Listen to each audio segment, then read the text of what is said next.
Technique number 6 involves some creative writing. I call it opposites attract.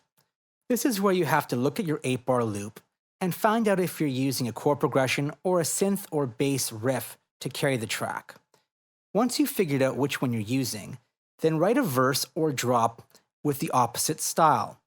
I usually like to add new instrumentation to add power or to change the emotion of the track at this part.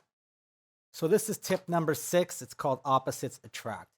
This probably is my favorite way to escape the 8-bar loop.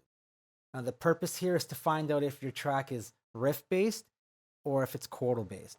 So you can see basically just by looking at it that the strongest part of this track is the bass. And if your bass is leading a track, most likely it's a monophonic riff. So it's a riff. So that means that we're going to have to create something that's polyphonic, something that's chord-based that involves chord progressions. So let's take a listen to what I've got, and then I'll do some more explaining. Take it from the drop.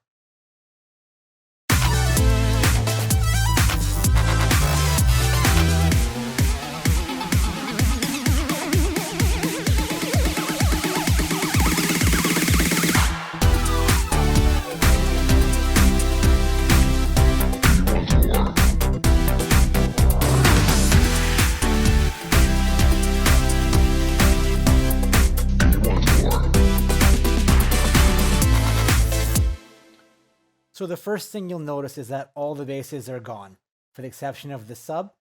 I've changed the chord progression so the bass line for the sub and the new sub that I created, they match, and they're completely different than the original bass line here for part A.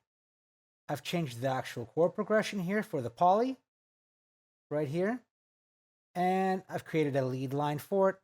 The effects pretty much are the same. I've just shifted them over in different locations. And instead of having this original top loop here, I've added 2 different ones. One is a top loop and one is more of a percussion line. So it adds a little bit of flavor here. A hi-hat top loop and then some percussion that bounces back and forth. So in essence, what I've done here is I've taken a monophonic riff and then changed it to something polyphonic, adding some contrast. Contrast is a fantastic way to get out of the 8-bar loop, and people will appreciate it. So give this a shot in your next track, and I'll see you in the next one. Cheers.